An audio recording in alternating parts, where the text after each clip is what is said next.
There we go.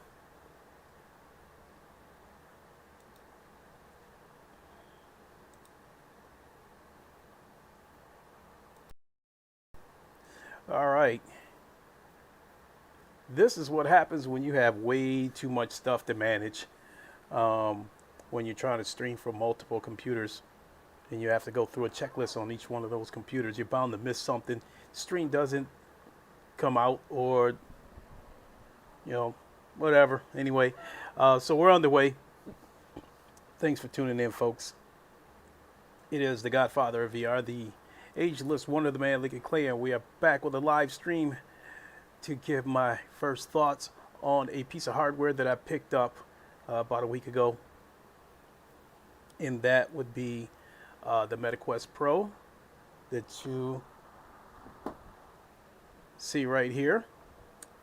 I picked this up last Sunday, and normally I would have done an unboxing video, but at the time that I came home, I had to take my son home, and he wanted to see the Quest Pro in action before he went home, so we just opened it up and went straight to it, checking out games and that sort of thing. So I didn't do a live unboxing, but hey, me showing you the headset is still, as far as I'm concerned, still just as good as a live unboxing.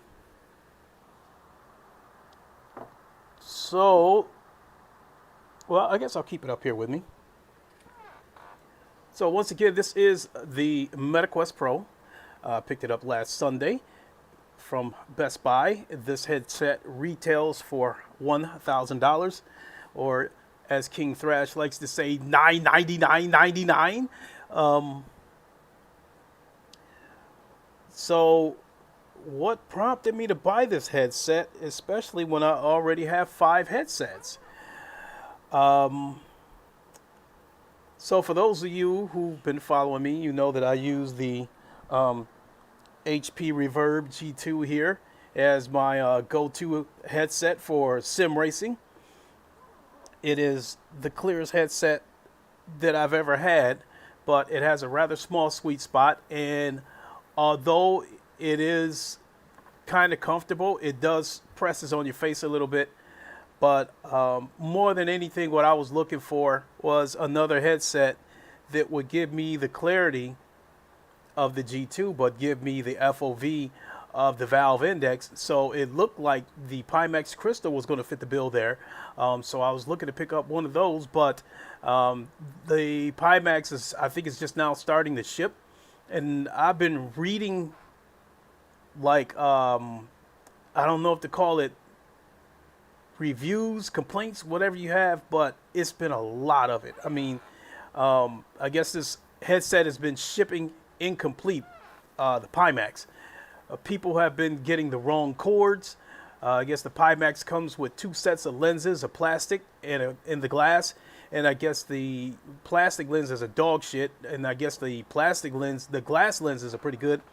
And I've been reading reviews that people have not been getting their glass lenses. Some people have not been getting the correct optic cable, link cable, whatever you want to call it. And so all I've seen is statements from Pimax saying they know that they shipped stuff incomplete. I guess the headset's has been getting damaged during shipping too. And so, I guess Pimax sent out an apologetic statement promising to fix all that. People who didn't get the correct lenses or the correct cords would get that. Damaged headsets would be repaired or replaced, that kind of stuff. And it seems to me like Pimax has a history of bad, I don't know if I want to use the word product, but it seems like it's something with everything they release, whether it's bad software, headsets having issues, what have you. So I said no. I decided to pass on that. That headset was going to be $1,600. It is $1,600. I was willing to pay it until I saw all that stuff, and so other headsets are. There's a couple of unknown headsets, but after the Pimax, the FOV kind of drops off significantly, because I think the Pimax has a FOV, I think, of maybe 170 degrees horizontal. I think the Valve Index has a FOV of 140, and after that, as I said, it drops off significantly.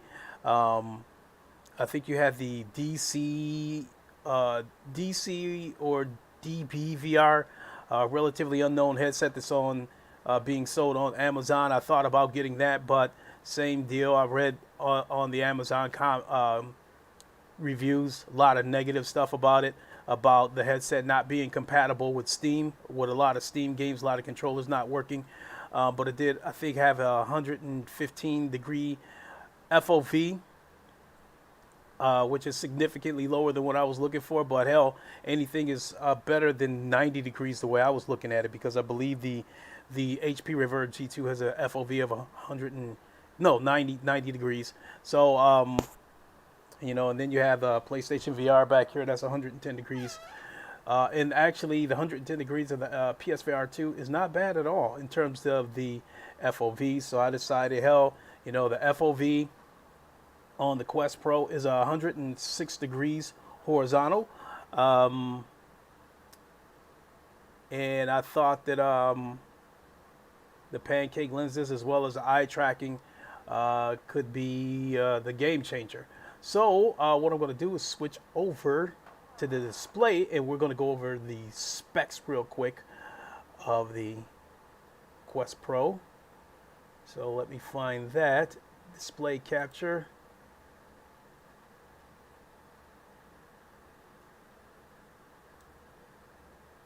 I'll shrink my image here.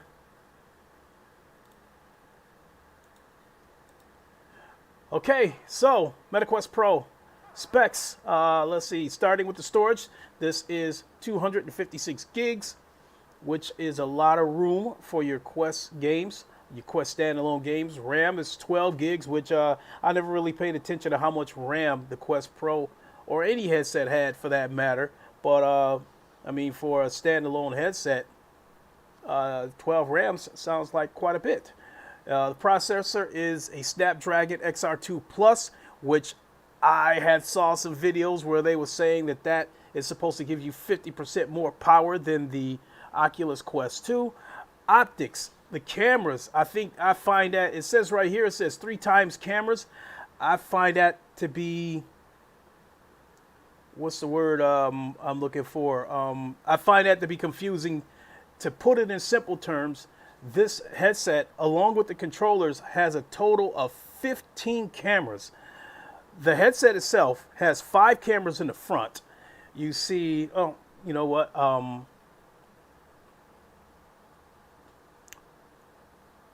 We'll come back to the camera thing. I'll show it to you, because with me shrunken down in the corner like that, you're not really going to see it. So we'll come back to that. Let's see here. Sensors, VR, MR sensors. Connectivity is USB-C as a charging cable as well as a link cable. IPD range is 55 to 75 millimeters, although the highest I've been able to get this is 71. I've seen a few people say that on some videos before, that they couldn't get the IDP range to 75 millimeters. My IPD, or they got this lettered backward. IDP is IPD. My IPD is around 68 millimeters. Horizontal FOV, 106 degrees, 16 more degrees than most 90-degree headsets. Horizontal, diagonal is 96 degrees. Resolution per eye is 1800 by 1920p. I believe that's like 28p less than the Quest 2. But it's in certain situations that can be misleading. I'll get around to that. Tracking is eye, face, and hand. And lens type are pancake lenses. So let me expand my picture and come back. Def Floyd, Cold Yogurt, Slow to Pro Sim Racing. Did you pick this up to replace the G2 for sim racing? That was the intent, sir. Because here's my G2 right here. So at the start of it, the reason why I was looking to replace the G2, The G2 has the sharpest picture that I have ever seen for a headset. Let me expand that. Fit the screen. Okay. So the G2 has the sharpest picture I have ever seen. The problem I had with the G2 was the small sweet spot, and although it's somewhat comfortable because of the padding, it still does press against my face and doesn't give my face room to move around. And I'll show you what I mean by that. So I'll take this face gasket off because it's magnetized on there. Something that I like about that. So let me take this off too, take my hat off.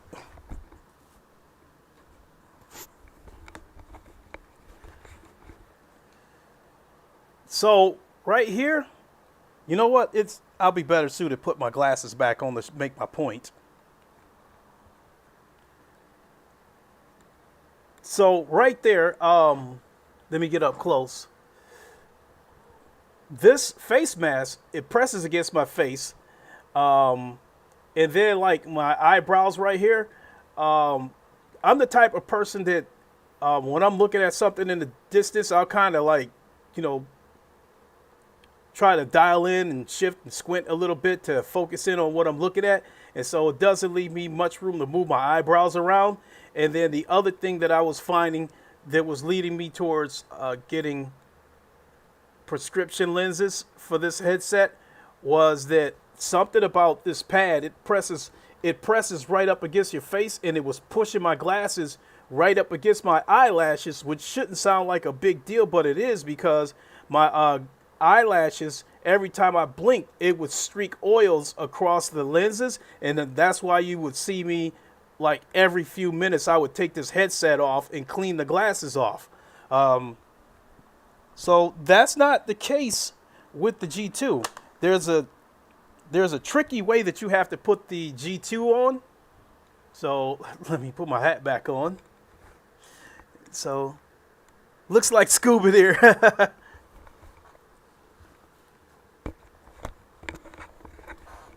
Okay, so with the G2, damn it. With the G2, it comes with these rubber blinders, which are magnetized to the headset, which I think that is pretty neat. The problem with these rubber blinders is when I go to put that, it does leave a little bit of it leaves a little bit of light coming through the bottom. Ooh-wee. It leaves a little bit of light coming through the bottom. And then the other thing is when I go to put the headset on, instead of pulling it over the top of my head because of the glasses and these rubber blinders, I have to put my face into the headset and then pull it over the back. Now that I've figured that out, that's not a big deal. But so let me see. You can't telescope it like the Index can.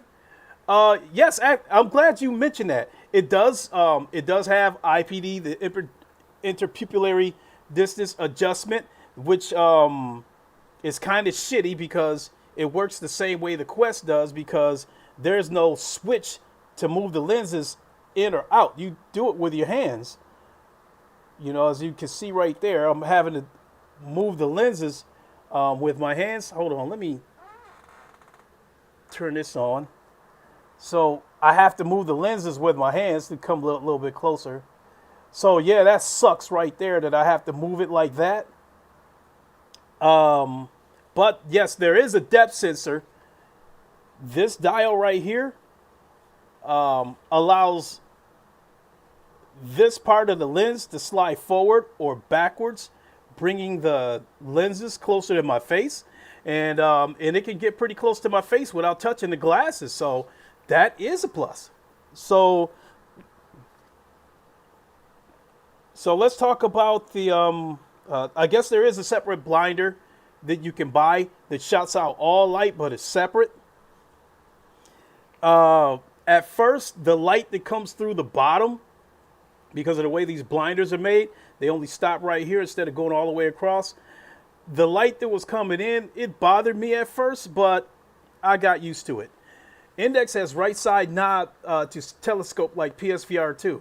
Yeah, so yeah, this does have a telescope dial that is right there. So I can turn it, but I don't know if you guys will see it move or not.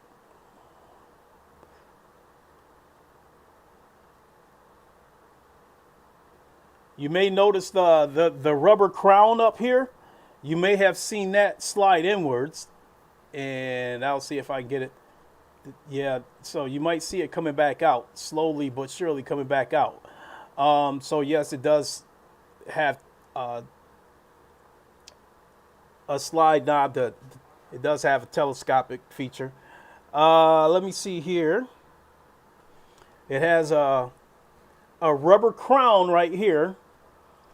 And I will say that this headset is fairly comfortable, but this rubber crown, oh, I think I accidentally turned it on. But this rubber crown, just like the one on PlayStation VR 2, does cause you to sweat. So let me show you the rubber crown on the PlayStation VR 2. Right in here, that's all like a rubber, and it causes you to sweat. And I dare say that, I might be saying it too soon, but I dare say that the Quest Pro is more comfortable than the PSVR 2. The problem with the PSVR 2, in my opinion, is, let me see if I can find a way to show it to you guys. Right across here, you'll feel it get kind of bumpy. And I think what that is I think that's the head haptics right there. And it's almost like a cord that runs in there with whatever the haptics are. The problem with the PSVR 2 is that it almost sits on top of your head rather across the forehead, and you tighten it down. And in my opinion, what that ends up doing is it makes the headset move around really easy, and you have to tighten this thing down to secure it. And then that cord that I was speaking of, like, digs into your head right across the front, basically feeling like it's cutting off the blood to your head, and causes headaches. So now let's the cameras. That spec sheet that I showed you guys is, in my opinion, kind of confusing because it says 3 times cameras. This headset has 15 cameras. You see the 3 in the front right there. Then there's 1 on each side. That's 5 cameras that I showed you guys right there. There's 4 cameras inside the headset for the eye and face tracking. So just the headset alone has 9 cameras. And then the controllers have 3 cameras each. Right here, you see the 2 cameras right there. And then there's 1 camera right there on the top. So a total of 15 cameras. I don't really, you said I put folded paper towel under there for sweat. Yeah, that's, I've been watching your streams, Cold Yogurt. I haven't been saying anything in the chats, but I have been watching your streams. I'll pop in there for about a half hour or something. So I didn't write out a script for this, so I'm just going off the top of my head. So you might see me like jumping around. Just when I think I've got everything covered, then I might find myself going back and, saying this. I forgot this. I forgot that. So this headset has the battery in the back, unlike the Quest 2, where everything is in the front, and it makes the Quest 2 front heavy. I feel that, let me grab my Quest 2 here. And I've got 6 headsets here. Here's a Quest 2. I've got 2 Quest 2s. This Quest Pro. You see the PSVR 2 behind me. I just showed you guys the Reverb G2. And I've still used my Rift S in the bedroom. Weight-wise, I dare say that like maybe the Quest 2 maybe feels a little bit heavier than the Quest Pro, but one thing's for certain is that because the battery is in the back of the Quest Pro, it feels more balanced. I don't feel like I have to actually make an effort to hold my head up. So I think I find this to be fairly comfortable, and I think one of the reasons why I find this fairly comfortable is because of the rubber boots on the rubber blinders on the side. Basically, it doesn't have a face pad like the G2 that presses up against your face. Nothing is pressing against my face. So not only is nothing pressing against my face and it's fairly comfortable, it doesn't get hot under the headset either. So the only part that, that gets warm is this rubber crown, from sweat, depending on what kind of games you're playing. So,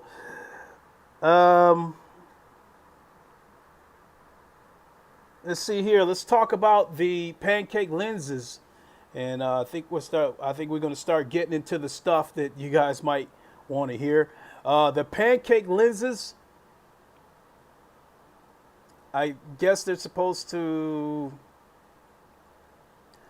make things like a little bit sharper.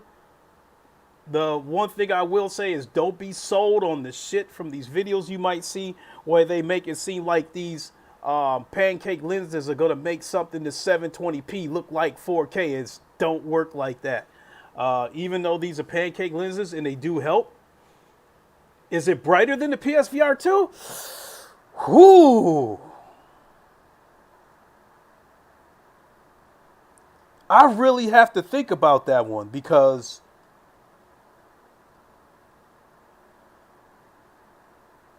FR, how's it going? The PSVR 2, I'll say this much. The Quest Pro and the Quest Pro and the PSVR 2 are the two brightest headsets that I've ever tried. But I think aside from that, it's probably a slap in the face to compare PSVR 2 to this headset. Because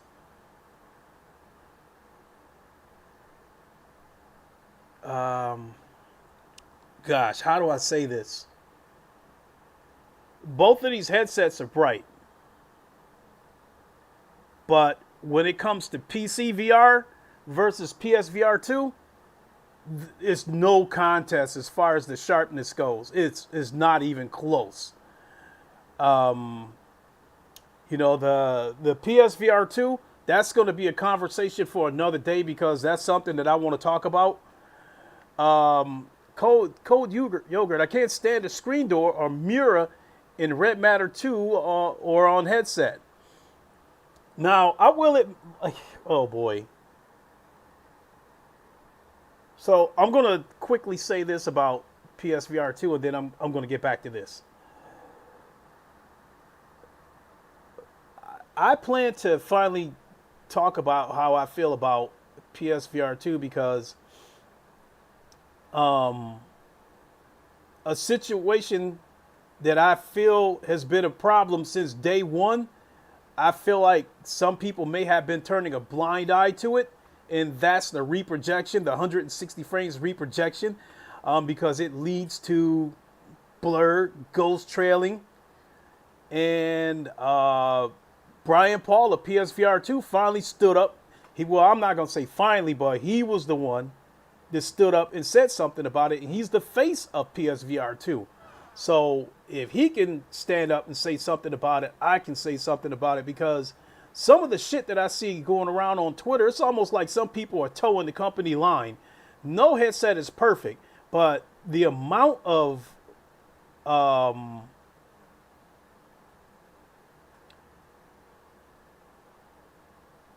what's the word I'm looking for? The way people just, I think some people are really downplaying the faults of PSVR 2 because they don't want to scare anybody off, and they want to see VR move forward that much that um, that there's some. I think there's a couple of issues with PSVR 2 that nobody is addressing because they're just they don't want to scare anybody off. I don't want to scare anybody off either. But in the same breath, I would not want somebody to buy this headset or PSVR 2 or any headset for that matter on my recommendation, and then you go off and you come back and tell me it's a piece of shit. And that is why I am sitting here talking about this headset right here.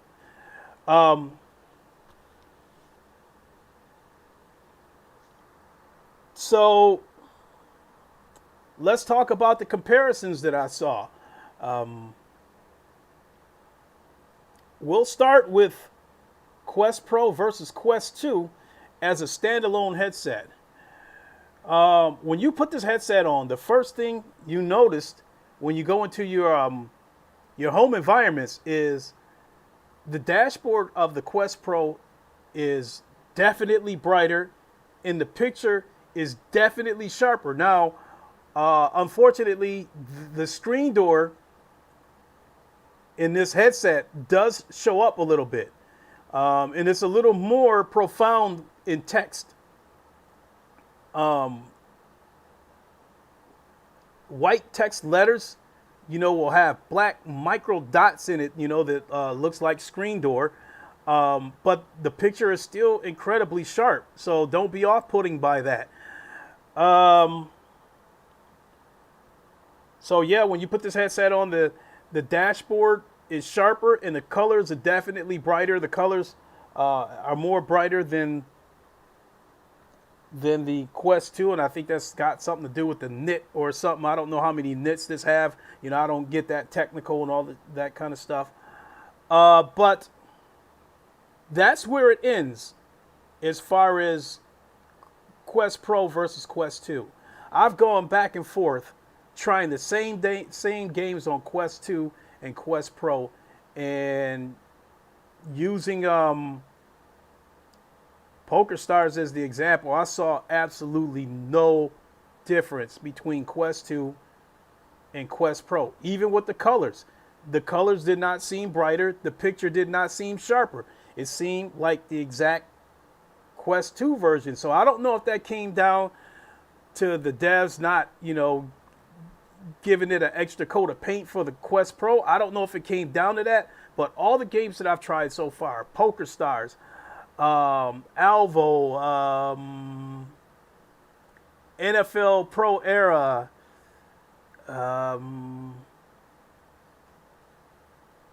none of them, they all look the same. None of them looked any different than the Quest 2.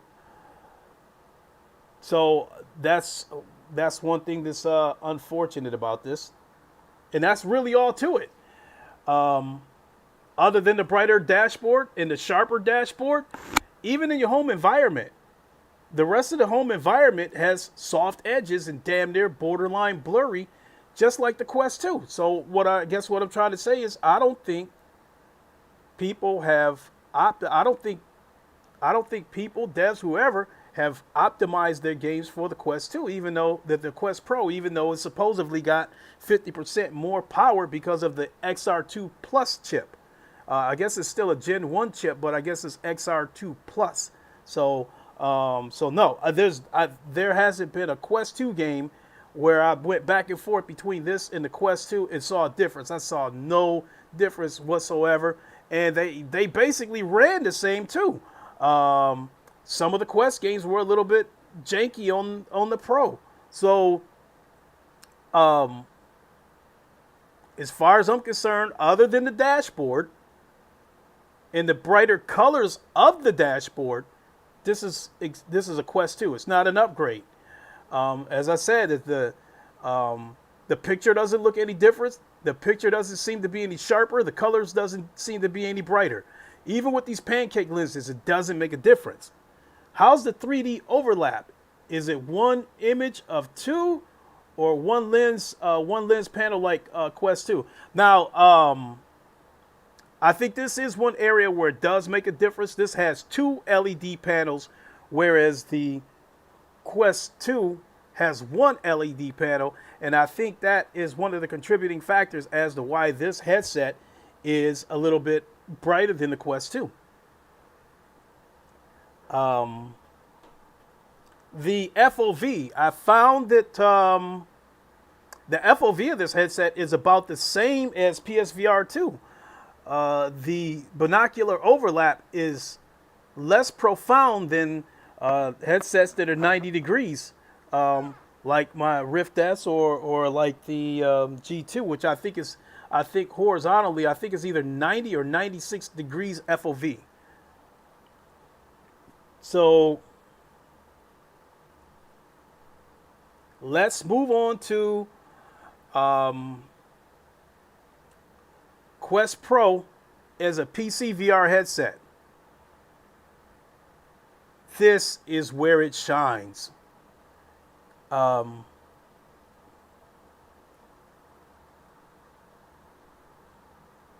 As a PC VR headset, this is, I think it's, it might have the brightest colors that I've ever seen, and they're sharp.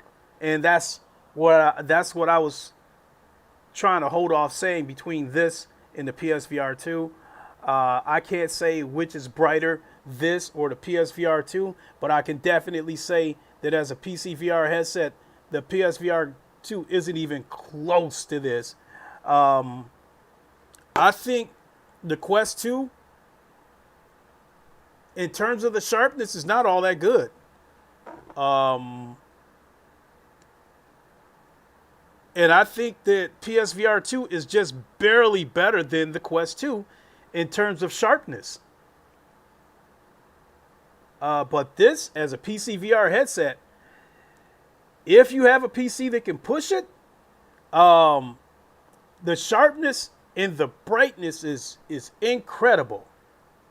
Have I tried it with Half-Life Alyx? Oh, yeah. So, in terms of sharpness, against the G2, I think it's tit for tat.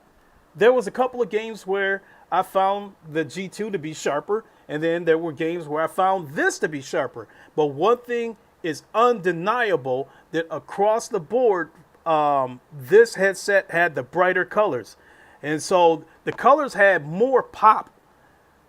PC is on PC VR games.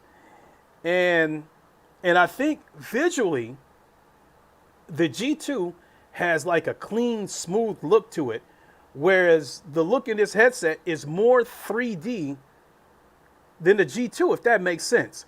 So to give you an example of what I'm talking about, if I'm playing a game where I'm standing in front of a volcano, through the G2, it has a smooth, clear look to it. And it almost doesn't even seem like it's really VR. It almost seems like somebody took wallpaper of a volcano and pasted it on the wall. Whereas with this headset, because it looks more 3D than the G2, that volcano looks like it's actually in front of you rather than being pasted on a wall. So the worlds that you go into on this headset, as far as PC VR goes, the worlds look more alive. You see Apple Vision Pro in your headset? No, afraid not. I mean, because the $1,000 that I spent for this headset is the most I've ever spent on a headset, and it made me sick to have to pay that shit. Before I bought this headset, the most that I've ever spent for a headset was $400 for my Rift S because I bought that day one, and then the original Oculus Quest.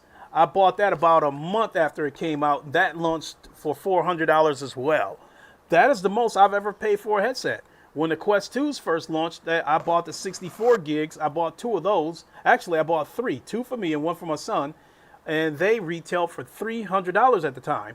And then I got this Quest, this G2. I got this for an absolute steal on eBay. I got this for $200.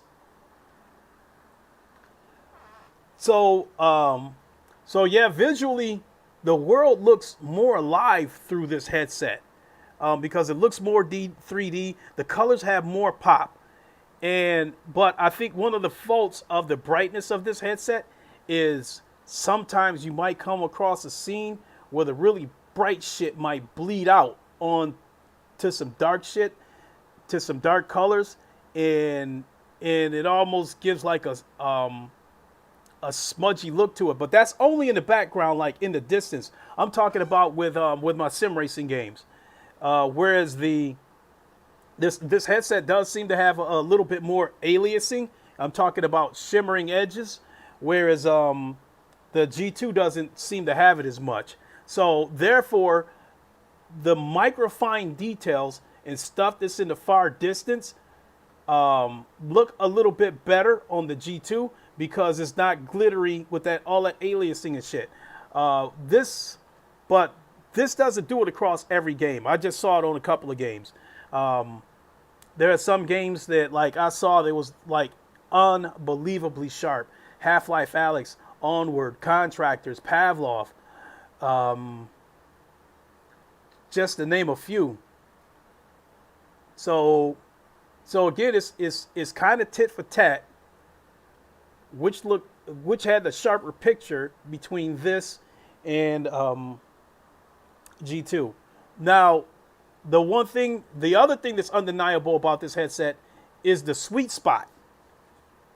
Looking at stuff from top to bottom, it stays sharp right up until you get right to the edges of the lenses. The edges of the lenses. Now, one of the bad things about the G2, this Quest Pro pancake lenses, is that looking from left to right, as your eyes get further towards the edges, it seems to be a little bit of a dark tint around the outer edges of the lenses. So I thought maybe I had a bad headset, and I Googled it, and it turned out that they just said this just a byproduct of pancake lenses is just, almost making it sound like it's a side effect. But you can mitigate it by, with the depth sensor, moving it forward, backwards, with the IPD adjustment, you can mitigate a lot of it with that. And in my case, I have found that something about my face, things come through a little bit sharper on my right eye than they do on the left eye. And so I have found that if I shifted the headset slightly over to the right, it kind of evened things out. So what was happening with the dark tint is with the dark tint that I was speaking of around the edges of the lenses, it was a little more profound through the left lens. So it made me wonder if I had a defective headset or not. But, like I said, once I shifted it a little bit to the right, the the darker tint around the outer edges seemed to be a little more even. So like I said, it could be something with crooked with my face or something. Maybe I got hit with a hammer. At 5 years old or something. Who knows? So I'll say this: I ran a lot of tests on the same PC at the same resolution. Natively, the resolution of this headset is 1920p. Once you connect this to the PC using the Oculus PC app, you can max the resolution out at 2736p. I have been running my G2 through OpenXR and through the Steam VRs. You can upscale the resolution as high as 4,000. But no PC would probably be able to handle that. But I was running the resolution at 3100p. And therefore, I think that was one of the reasons why games looked a little bit sharper on the G2, because I was running this at 2736p and the G2 was running at 3100p. And so I brought the resolution of the G2 down to 2636p to match this. And I dare say that the sharpness was a tie, in my opinion. But they definitely looked better on this one because of the colors. How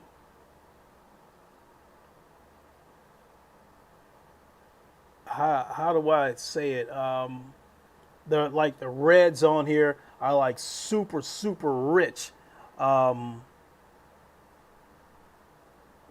Whereas like a red shirt on this Pro looks like a red shirt. The color is rich, whereas a red shirt on the G2 look like it's been washed a couple of times. So the red still looks good. It's just not as rich as this. So to end that, I'll just say it one more time that I think in terms of the sharpness on PC, I think this and the G2, you could probably make an argument that it might be a push because some games looked a little bit sharper on this. Some games looked a little bit sharper on the G2. But like I said, one thing that was undeniable is this had a significantly bigger sweet spot. That's where the pancake lenses have an advantage because once you get it fitted properly, you pretty much see clearly end to end. So push there, but as far as the sharpness goes, but the color edge goes to the Quest Pro as well as the sweet spot. How do you connect it to the PC? There's a couple of ways you connect it to the PC. There's several ways. One, you can do it wirelessly through virtual desktop or through AirLink, or you can use a link cable. But if you use a link cable, it's got to be USB-C on one end. If your computer has a USB-C port, you can use cables that are USB-C on both ends, but at least one end has to be USB-C because this is where it would plug in at. The volume and power buttons are in a strange spot. Right along here, see that small tab right there? That's the power button. And then over here on the other side, these are the volume buttons.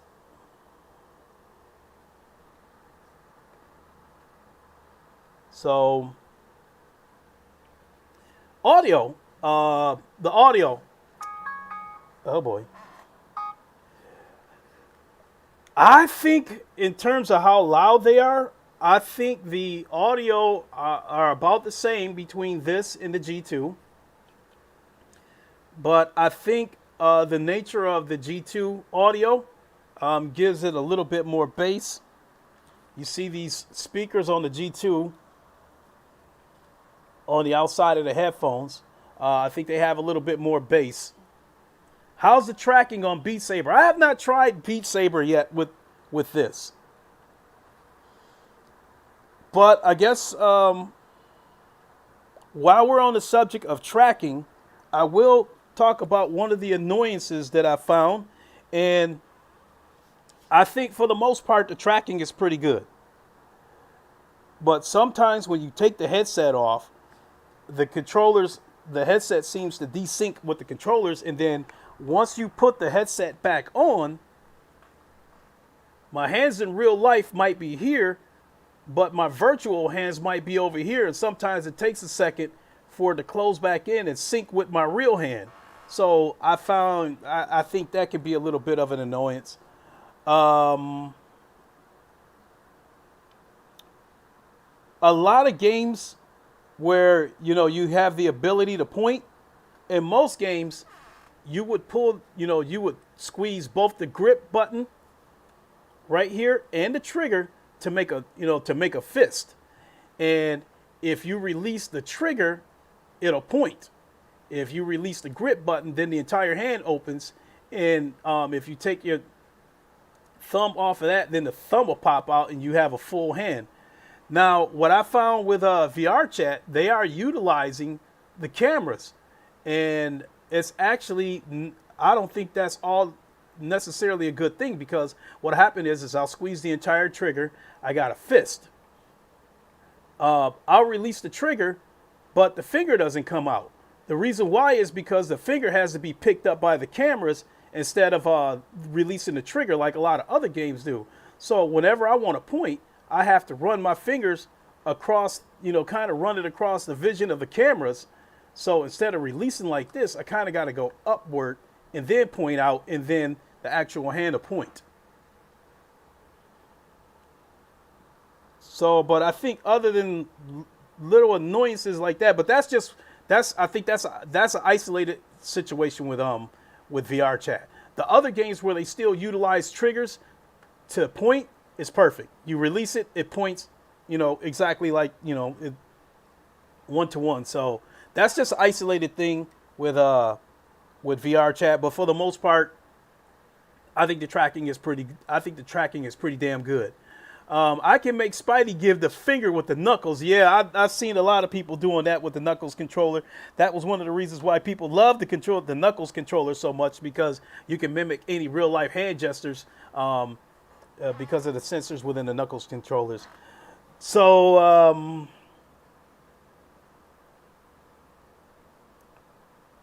what else did I? So we're at the point now where I'm talking about what I found to be annoying with this headset.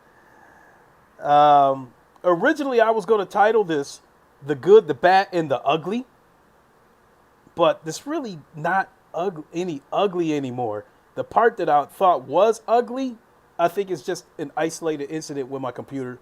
So network, in terms of like the connecting wirelessly through AirLink and virtual desktop. My main computer in there that has a 4090, it actually did not run good. In fact, QuestLink wouldn't even boot up. It had the center of the screen, which was frozen, and then the outside of it was all stretched out like a kaleidoscope. Virtual desktop worked, but when I played Onward, the game was downgraded. It looked like I was playing through the Quest. I come back to this computer. It's got less power. It's got a 3080 Ti in it. But AirLink seems to run pretty good on this computer. And wasn't it $1,800 before? No, it launched at $1,500. And this was launched as an enterprise headset. And Meta launched this headset, in my opinion, with the intentions of attracting enterprise people to use this headset for virtual meetings. And I guess they thought that the eye and face tracking would be something that would attract people to this headset. And it didn't work. And then what I didn't like about this headset is when this headset first came out, it was $1,500. Okay, whatever. My problem was they introduced it as an enterprise headset, and they almost stopped short of saying that if you want this as a gaming headset, don't buy it. But then enterprise-wise, it didn't sell. So they lowered it to $1,000, and they changed its marketing, and now they're trying to advertise it as a gaming headset. And I think because of that strategy that they took, the eye and face tracking has minimal support.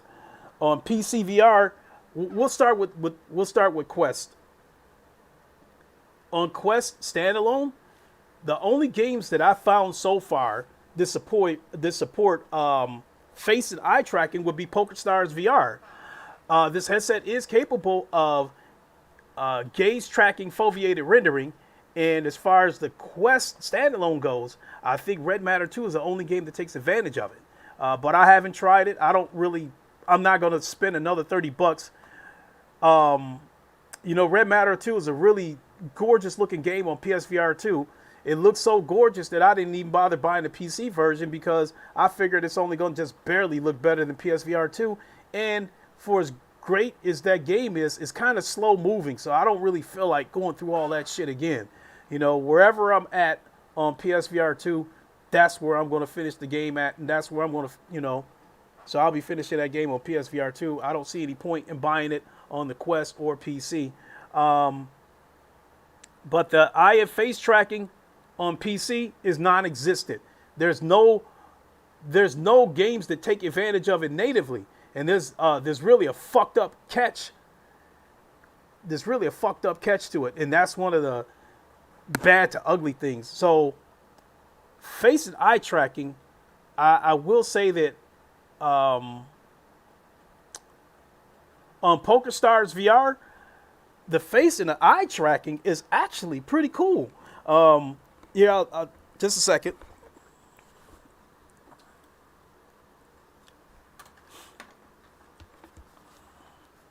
Shoot.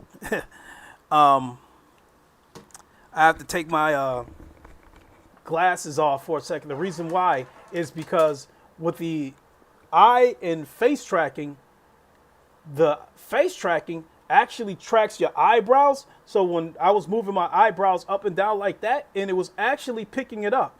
It picked up my whole lower half of my face. So I was playing PokerStars, and I annoyed the shit out of this guy because I was moving my mouth like a horse, eating hay. Let's see here. Cold Yogurt with the $10 super chat. Vision Pro tip jar. Thank you so much. I really appreciate that. So I was in PokerStars, and I was going like this, as like a horse chewing hay, and it annoyed the shit out of this guy, and he left. He said, "I'm out of here. I can't watch that shit," and he left. So the eye tracking, the eye tracking Quest standalone, it works in your home environment because you got a mirror in front of you. It works on PokerStars VR, and it works on Meta Horizon Worlds. But Meta Horizon, we talking about shit that's got PS1 graphics. And people are so busy socializing in Meta Horizon that they don't even notice that that you got face tracking. They don't even notice your different facial expressions. On PokerStars VR, there was another session where I went in there and I was picking with this young lady, and I was looking at her and I was winking at her and I was like cracking big smiles, and it was picking up the smiles. And she just sat there looking at me. Finally, I turned the mic on and I told her I'm not weird. I'm just testing the face tracking. And she said, "Oh," so she pulled out the selfie stick, put it up like this, and snapped a picture of both of us in PokerStars VR. And I'm behind her like this. And, when she handed the picture to me, you can see my avatar behind her smiling. So the face and eye tracking is a really neat feature. But I think because of the way Meta marketed this headset as originally an enterprise headset, I think devs probably didn't bother supporting the eye and face tracking if this is going to be sold as an office headset. So now they had to do an about face because nobody, I think enterprises weren't buying it. Not only that, you had a competitor with the Pico 4 Enterprise Edition that also has eye and face tracking, also has pancake lenses, and it was being sold for the equivalent of $1,000 US. So they also, Meta had to bring that price down to match Pico because, a lot of people do not like Meta, and they definitely were looking for an alternative. So I think outside of the United States, the Pico is making its mark. So now PC, eye and face tracking, as well as gaze tracking foveated rendering. It's really fucked up how you have to do it. There's no native support for it. First things first, you can only do it when the headset is connected wirelessly through AirLink. Then you have to go to GitHub, download a file, unzip it, click it and drag it into another file, create a shortcut. Then you have to go back and download another file, and then you have to open up another file and text something specific with a space and a dot and all kinds of other shit in it. And it just sounds like it's more trouble than it's worth to me. But if you do it, you can get face and eye tracking on VR chat on the PC version, but you must find avatars that where people added, support for the face and eye tracking. The gaze foveated rendering is the same way. You have to download all that shit in there to make it work, and it's got to be connected wirelessly. And I'll tell you right now, virtual desktop takes up 50% of your GPU, just booting the thing up. And then, it's probably going to chew up about another 30% of the GPU once you fire a game up. So in my opinion, especially a sim racing game, the the gaze foveated rendering, the the power and performance that you're supposed to be saving, because it works on the same principle as the PSVR 2, where it focuses in on where you're looking and everything else in the background is dialed back in order to save resources. To me, how much of your GPU that virtual desktop takes up? Well, first of all, let's eliminate virtual desktop because it won't work if you use virtual desktop. You have to use AirLink. But still, I think it still taxes your PC a little bit more than a cord, in my opinion. So I think what you're supposedly saving wirelessly, to me, isn't worth it. Especially if I'm sim racing, I'm sitting in a rig and I'm not moving around. So the gaze tracking, the foveated rendering isn't worth it to me. So that being said, other than PokerStars VR, I get no use out of the face tracking and the eye tracking. And then the thing about that is that PokerStars VR, because it's the Quest version, does not look that good. But when you play this on the PC version, it is incredibly sharp. And I would rather have that sharpness than the cute gadgets. In the case of PSVR 2, it's almost a necessity because without the gaze foveated rendering, a lot of those games on PSVR would look terrible. So that's a conversation for another day. So, wrapping this up. Spaced Innocent, what's up?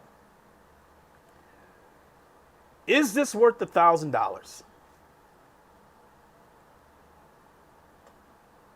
Especially with the Quest 3 around the corner, because from what I'm understanding about the Quest 3, it's going to have pancake lenses, but it's not going to have eye tracking, and I think that pretty much killed it for this headset, because I think if the Quest 3 were to get eye tracking,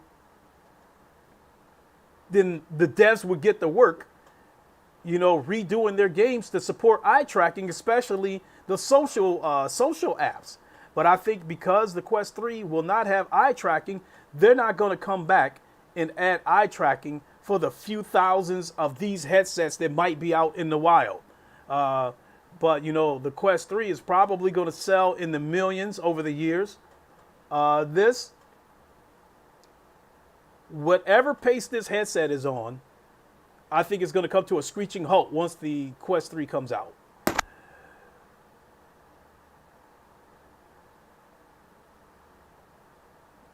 This is a premium headset, and it's been put up against the Vario Aero, which is $2,000, and I guess the colors are brighter, and it has a higher native resolution at 2770, but it doesn't come with any controllers. You have to buy either the Vive Wands or the Valve Knuckles controllers, and you also need the base stations. Whereas this does come with the controllers. So this headset, I think, has been put up against the Viro Aero, the Pimax Crystal. I think the XR Elite.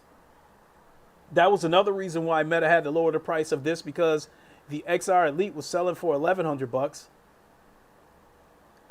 So is it worth the $1,000? As a standalone headset, no. It is not worth the $1,000 because I saw absolutely no difference in the games that I tried out between this and the Quest 2. If you're looking for standalone VR, my advice to you would either be wait for the Quest 3 or hell, even go to the Quest 2. Because the games that I played on this, as I've said before, I saw no difference in sharpness, and I saw no difference in color. As far as standalone goes, the only difference that I saw was in the dashboard. The dashboard was sharper, and the dashboard had brighter colors. Which graphical card I need for this VR?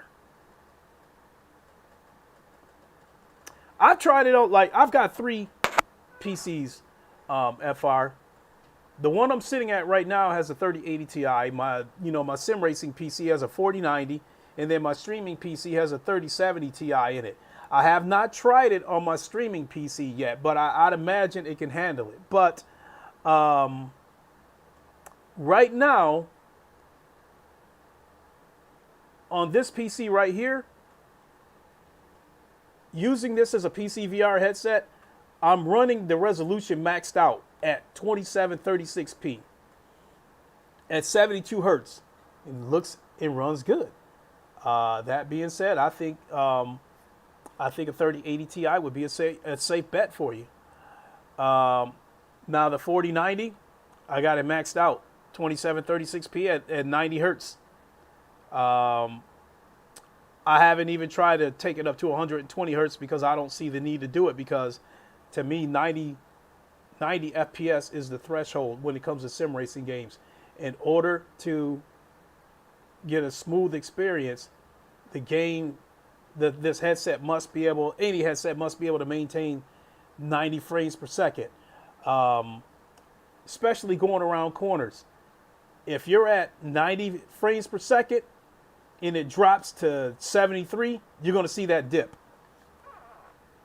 Any lag, I can't say that I noticed it. Lag no different than any other headset, because like when it comes to shooting game, I suck. So I haven't seen any when I played Contractors and Pavlov and Onward, on PC, there was no lag that I can say that I saw.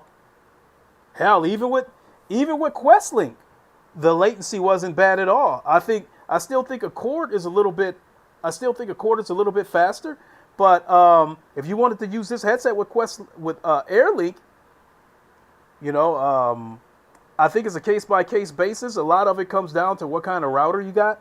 I think if you got a Wi-Fi 6 router, I think you're definitely good.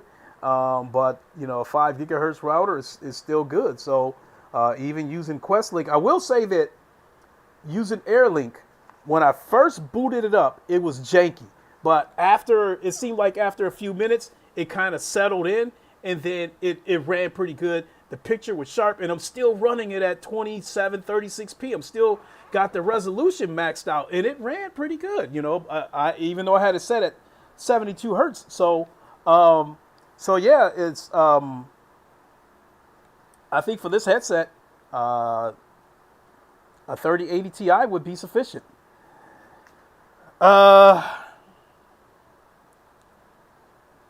PC headset. Is it worth the $1,000 as a PC headset?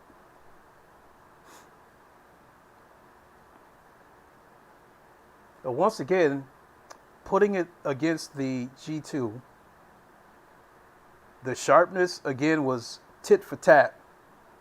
There were some games where this was sharper. There were some games where the G2 was sharper.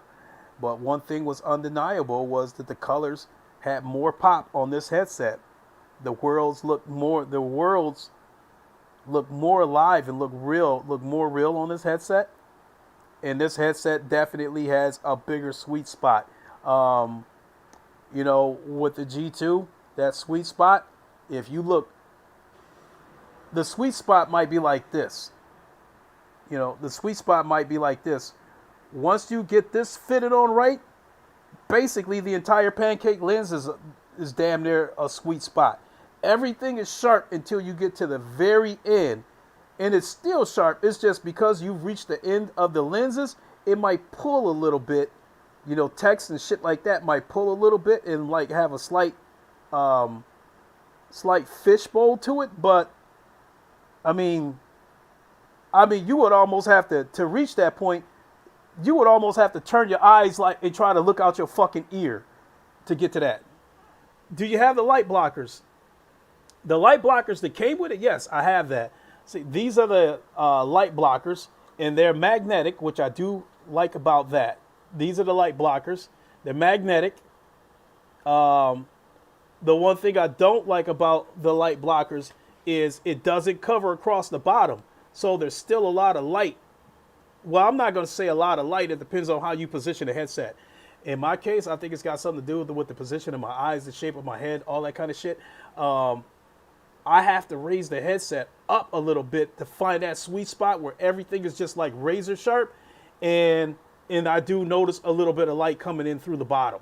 But there is a separate light blocker that you can buy that blocks out everything. I don't know if I'm going to buy that or not because I've actually gotten used to this. And it does enough that when I'm doing my sim racing, these blockers are enough, especially when I'm focused on the race. So, excuse me. So these get the job done. Can you use your glasses? Absolutely. So you're getting here late, FR. This headset has a depth sensor right there. That knob right there, you turn it, and then this part of the headset where the lenses are at actually slides back and forth as you turn that dial. So yeah, you could. It definitely makes room for you to wear glasses. So you can slide that. You can slide it forward, so you can have room to wear your glasses, and that's another reason where it definitely has a big advantage over the G2 is that once I get this on, I don't have to move it anymore. In the case of the G2, I put that headset on. If I don't find that sweet spot, I got to keep moving it around, and it moves the glasses around with it because there's not much room in there for the glasses. And as I was saying, that when the glasses get so close to my eyelashes and I blink, it streaks oils across the glasses, and I have to keep taking the headset off and clean the glasses. In the case of this, I clean the glasses. I have to put it on a certain way. I'll show you the way I have to put it on, because you can't just put it on. I have to put my face into the headset and then pull it over the back.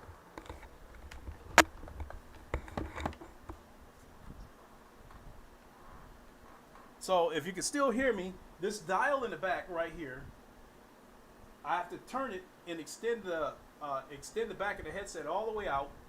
And then I have to put my face inside the headset right here, because if you try to pull it over the top of your head, your glasses are going to catch these rubber blinders on the side, or these light blockers. So you put your face inside, like basically put your nose right there in that nose space, pull it over the top, and then just tighten it. Oh, something else I forgot to mention while I got you guys here. The color pass-through.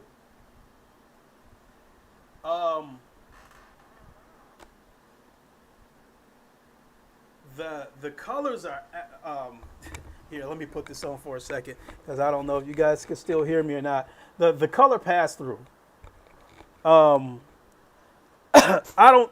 don't see the point of it. Now, from what I understand, I guess they had like a depth sensor that was supposed to go along with the color pass through, so you could like play AR experiences, mixed reality experiences. Now, I haven't done it yet, but I guess one of the features of this game that it does support is there's certain games that you could play in a mixed reality format. Like I think like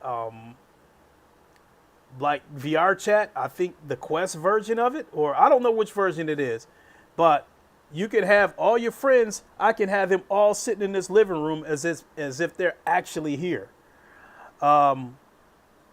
So the color pass through, the colors are accurate. The one problem I have with the color pass through is that the picture is not sharp. I would say the PSVR 2, the Quest 2, along with this headset, the sharpness of the pass-throughs are about the same. The difference is this one is color and the other two are black and white. So in my case, I really don't care about the pass-throughs. The picture's not sharp, as I said, but it's enough that I can see where I'm going. It's enough, the colors are accurate and the colors are pretty good. Um, excuse me. But it's not clear enough that you can read text. You cannot read any text through this color pass through. So whatever you guys are typing in the comments right now, I cannot see it through this color pass through.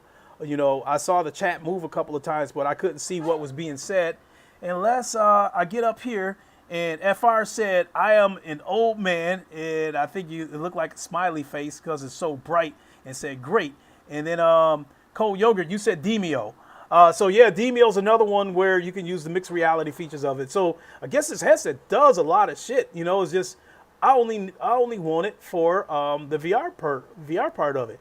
I think the 106 degrees FOV is adequate. It doesn't have as much binocular overlap as, say, like the Quest 2 or the G2. And when I'm racing, I don't have to move my head that much because of the pancake lenses being sharp all the way to the very edge. I can move my eyes and not have to move my head that much. Whereas with the G2, because the sweet spot was so small, if there was something that I wanted to see over on the left, if I wanted to see it very clear, I had to move my head. I had to turn to the left to be able to see it. Whereas with these pancake lenses, if something's on my left, like maybe this far out, I don't have to move my head. I just look at it with my eyes, and that's that. Now, if something's way over here, 90 degrees to my right, then yeah, I'm gonna have to turn my head a little bit to see it. So, and the one game that, as far as my sim racing games goes, F123, the colors just had so much pop. The colors were so beautiful in because of the 3D the 3D picture that I was trying to explain. It looks more like I'm in that world than with the G2. Whereas, like I said, with the G2, in some instances, it doesn't really look like I'm in there. It looks like somebody just painted a picture on the wall and just looks like a backdrop. But like this, the world seems more real with this headset. And I mean, someone passed me with Fernando Alonso's Aston Martin. And that green, I mean, it was so green. The colors were so rich. And then I seen the reflections of the lights as we were racing under the lights. So, I mean, the colors is just absolutely gorgeous with this headset. So,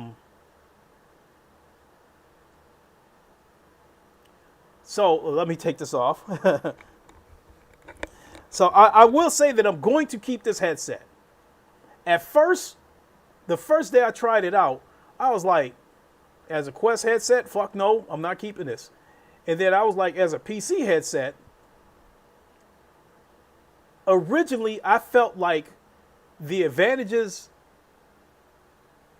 that I was getting over the G2 wasn't enough to justify the $1,000 that I spent for this headset. Now, on eBay with the G2, I'm seeing the going price seems to be between $300 and $400.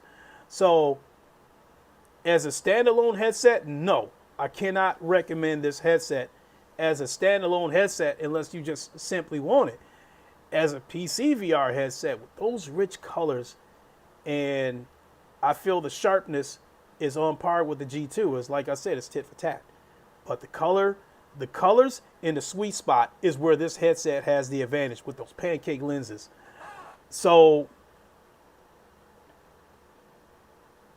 if you're okay with spending the $1,000 as a PC VR headset, I think I could recommend it. But if you're on a budget and you don't want to spend that much money, then I would recommend going on eBay and buying a G2 or even buying a Quest 2. But I do think it's a good headset. And I will say that in terms of the premium headset, I don't think you're going to get a headset that has the sharpness of this headset, that has the brightness of this headset, that has eye and face tracking I think the Pico 4 Enterprise is probably the only headset that matches it. Anything else, you're gonna pay more for it. The Viro Aero doesn't even come with controllers, and it's $2,000. You still have to buy controllers and a base station for it. The HTC XR Elite, I think it comes with controllers, but my friend Tyler over at Render Reality, he bought it and he said he was taking it back. He thought it was a good headset, but it didn't move the needle with him. And I will say that in the beginning, this headset didn't exactly move the needle with me. But as I spent more and more time with this headset and trained my eyes and stuff like that, and like when I play F123, the colors is just so rich. I mean, I find myself marveling at the sharpness and the rich colors of the games. So as a PC headset, again, if you're okay with spending $1,000,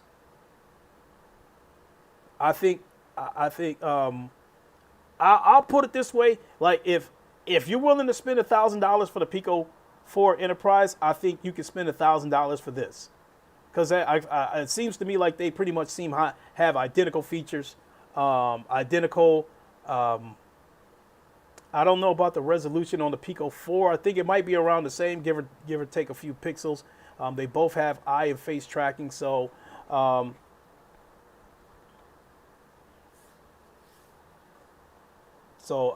would say that I wish I could have got it for less, but I'm good with this purchase. So the other thing I would say is that, especially as a PC VR headset, if you want this headset, but you don't want to pay the $1,000 for it, I would wait until the Quest 3 comes out. And then people that have these on eBay, they're probably going to have to take a hit if they want to sell them. Because just before I went live, I was on eBay and I saw one of these on eBay for $700. But I did the eBay thing. I spent money twice on my GPUs. I bought my 3080 Ti off of eBay for $1,400, and it retailed for 12, because the scalpers, that's when they was getting away with all that bullshit. And then my 3080 Ti retailed for $600, and I bought it off eBay for $650. Now I don't know what those headsets been through, because those GPUs, because I bought them secondhand. This was something that I did not want to buy secondhand. Buying that Reverb G2 for $200 on eBay, I thought that was a can't miss. I thought $200 was a low risk, high reward move. And so I think the G2, for the money that I spent for it, definitely paid off. But moving forward,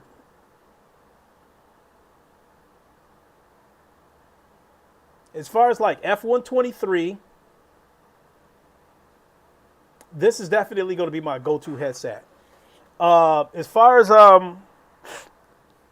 Automobilista 2 goes, the reason why the G2 has the advantage is because I can use the OpenXR toolkit on it and upscale that resolution to 3100p, as well as the super sampling within the game, and that picture is just incredibly sharp. But this headset still has the better colors.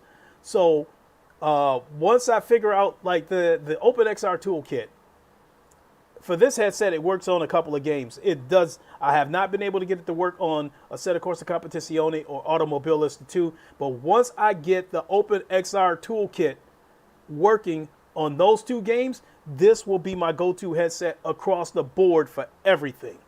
So right now, because of the OpenXR toolkit, ACC is a little bit sharper through the G2, and so is Automobilista 2. But again, once I get that OpenXR toolkit to work with this headset, that's it. This will be my everyday. Well, it pretty much is going to be my everyday driver for games that's built from the ground up. The Pavlov's Contractors, Onward, Beat Saber, whatever game I feel like playing, any game This is a pure VR game that's built from the ground up. This will be my go-to headset. So I guess to put it in a nutshell, this is my go-to headset. The only game where I can definitively say that I will use the G2 over this headset is ACC, and that's only because of the OpenXR toolkit. And so I would, and I guess to put it kind of bluntly, once I rectify that issue, the G2 is probably going into the closet. So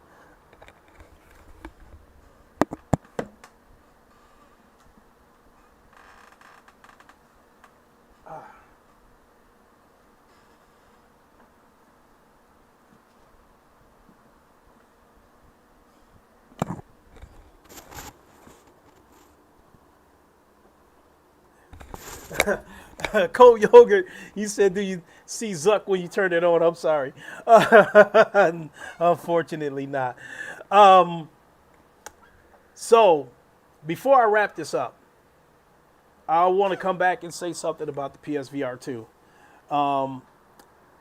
I find the 120 hertz reprojection being a little bit off-putting. I've been wanting to talk about this for a while. But I've seen how the VR community is moving. I feel like some of them are downplaying it. Some of them are saying that they don't see the reprojection. The ones that saying that they don't see it as a problem, okay, I'm fine with that.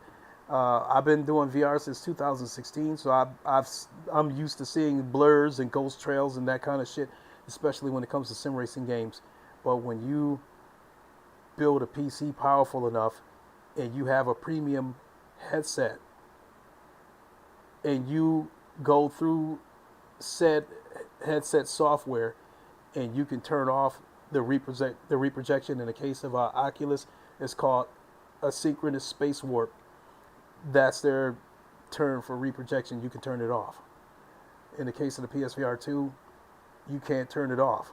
Either the developers are using it or it's not. And I think a big reason why the developers are using it is because I think the PS5 is underpowered for VR. I think there's just some games that the PS5 will not be able to run in VR natively. And sometime this week, Kayak VR is outstanding though on PSVR 2. I don't doubt that.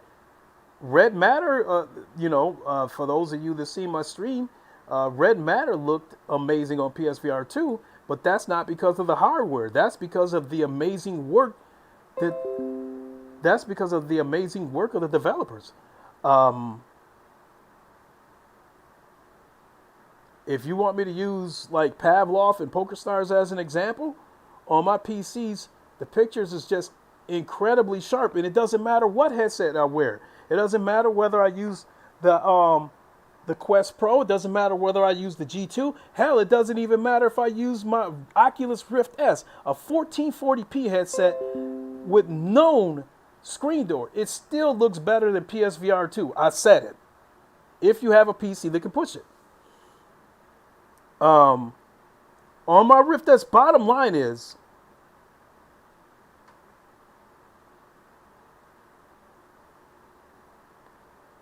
out of all these headsets that I have, as a PC VR headset, in terms of the sharpness, the PSVR 2 is at the bottom. All my PC VR headsets are sharper than PSVR 2.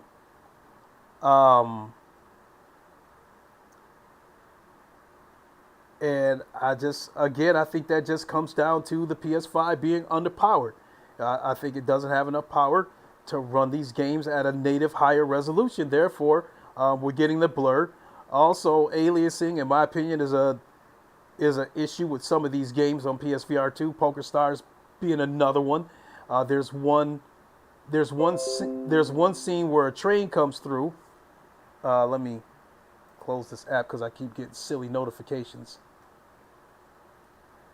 You don't have Kayak? It's one-to-one non-VR, folks. I have Kayak on PC, and I was using it through the G2, and this was a couple of months ago, so I didn't have the Quest Pro then.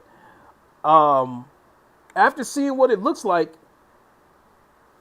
on PC, on my 4090, using the Reverb G2, I don't see any point in buying it on PSVR 2 because it's definitely not going to look better with the PC. Could it?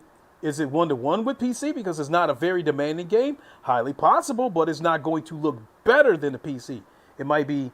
It might be here.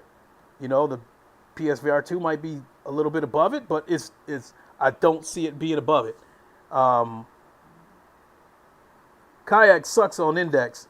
Okay.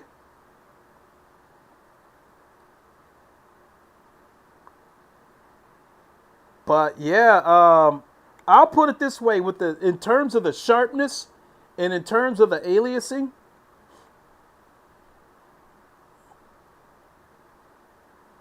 the PSVR 2 is just barely better than the Quest 2. So that's not the shit on the headset. I'm just being honest that PCVR is, especially if you have a very powerful PC, it's not even close. And that's why I was telling people for PSVR 2, when people were asking me if it was worth it, I was telling them that it's good for what it is. If you want something that is going to look better than PSVR 2 and runs better than PSVR 2, you are going to pay for it, at least up until now. That's another stream I've been wanting to do, that I wanted to break down that if you're willing to buy a few secondhand parts, you can build a PC and get a headset for the same price as a PS5 and PSVR 2.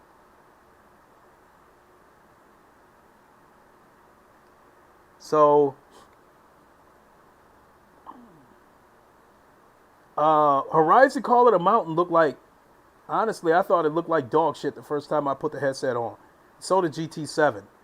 But because in the case of Call of the Mountain, they did, even GT7, they ran a couple of patches through that helped the visuals a little bit, but you also had to turn the brightness down. So they do look a lot better than they did the first time I put the headset on, but it's still, to me, it's still not on the level of PC VR, and I think that's all to it. So, no, PSVR 2 isn't dog shit. I still maintain my stance on PSVR 2 that it is good for what it is. And if you want something that looks better than PSVR 2, you're going to have to build a PC. And that is all to it. Or buy a PC. So with that, it's after 1 o'clock. By now, I got to get ready to get on the road. Yep, I got to hit the road so I can go pick my son up. And I definitely want to thank you all for coming. And so that's it in a nutshell. As a standalone headset, no, I don't think the Quest Pro is worth it. I would recommend waiting for the Quest 3 or even going with the Quest 2. As a PC VR headset, if you don't mind spending the $1,000 or maybe trying to catch one secondhand on eBay, I'd say go for it. Because I think those prices are definitely going to come down once Quest 3 comes out. I think people are going to drop the prices of their Quest Pros even lower. I think seeing a Quest Pro for $700 or $800 on eBay is going to be the going rate once Quest 3 hits. That being said, as a PC headset, I'll definitely say that I think the Quest Pro would be worth it. And if you can catch one for $700 or $800, I definitely think it would be worth it. So at $1,000, so it's just a matter of whether you want it or not. That's all to it, because there are cheaper alternatives like the Quest, like the G2, that you can get for half the money. You know, you can catch the G2 off of eBay. You can catch those for $300-400. So again, if you're concerned about $1,000 spending that much money, no, it's not worth it. But if you're okay with spending that money, I think it's worth it, because it is a good headset. It is. I do like this headset, and I'm pretty much going to be going with this as my daily driver. So I think other than ACC, when you see me streaming sim racing games on on YouTube, on PC. More than likely, I'll be wearing the Quest Pro. So, uh, thank you, FR Cold Yogurt, everyone that popped in here. I really, really appreciate it. And and I know I mentioned this at the beginning of the stream, but I did buy the Quest Pro with my own money. Um, I'm definitely not a big enough channel where I would have. Hey, it's just money. J.R. Ewing. Hey, I hear you, FR. Um,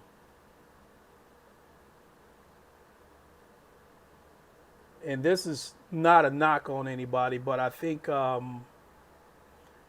when it comes to reviews of games and hardware, I would tend to trust somebody more who bought the game or the hardware with their own money versus somebody who had it sent to them by the manufacturer or by the publisher.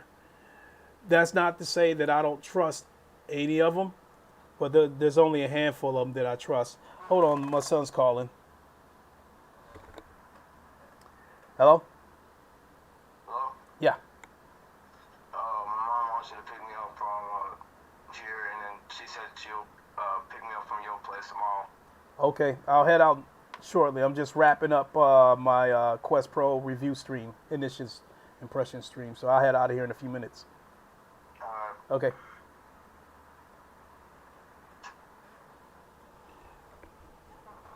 All right.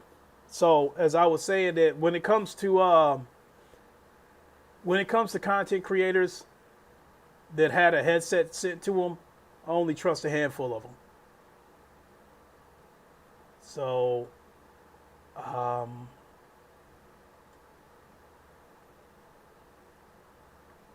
so when it comes to that situation, if somebody's reviewing a new headset, um, the Pimax Crystal, or the Pimax in general, there's a certain YouTuber that almost seems to be the spokesperson for Pimax and seems to have nothing but glowing things to say about the Pimax. But yet, when I check websites and Reddit and shit like that, I hear a lot of fucked up shit about the Pimax Crystal. Um, so this particular person that I'm talking about, I don't know him personally, and at least with the Pimax Crystal, I don't think I could trust him. I think, but like I said, I think there's a handful of people that I do trust. The ones that I trust, they know who they are. So I'll skip Pimax. Too much funny business. I would agree. I would agree, Cold Yogurt. Um, and with that, my voice is so scratchy. And wow, I didn't plan on being on this long. I really wanted to have this wrapped up in 45 minutes or less, but there was really a lot to unpack. And not only that, I wanted you guys to chime in. I wanted you guys to ask as many questions as possible because it would help me remember some things, because I knew, like, without a script, I was not going to be able to remember all of this. I'm good with PlayStation. So there's nothing wrong with that, Cold Yogurt. And I think where I stand with PSVR 2 right now is that because of I'm covered on all bases now. You know, I have standalone headsets, I have PC headsets, and I have a console headset. So I'm covered across the board. So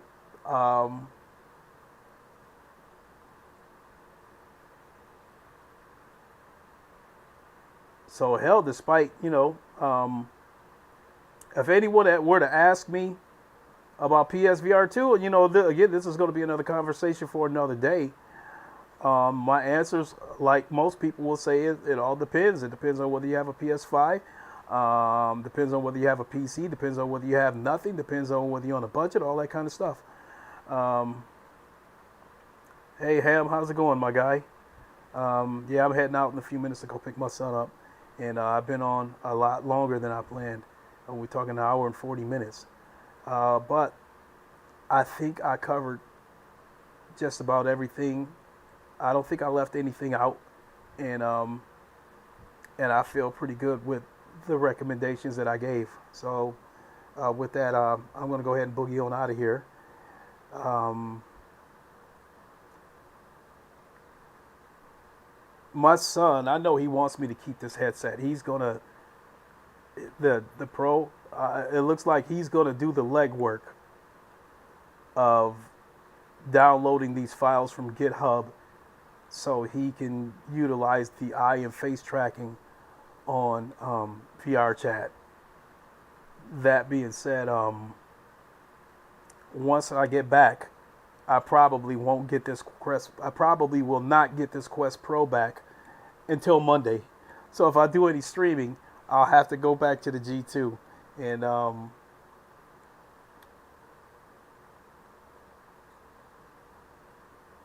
you ever like married guys or guys in a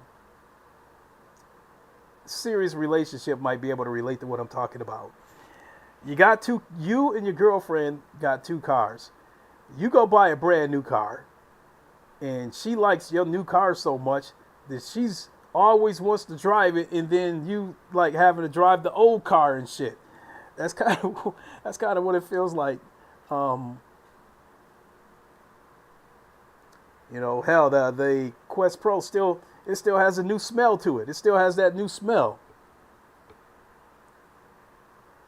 So, yeah, I'm rambling on needlessly. So I better go ahead and get my ass out of here. It's already 20 after. I got a 45-minute drive ahead of me, and I'm having so much fun with FR23 that if I stream anything today, that will likely be what I stream.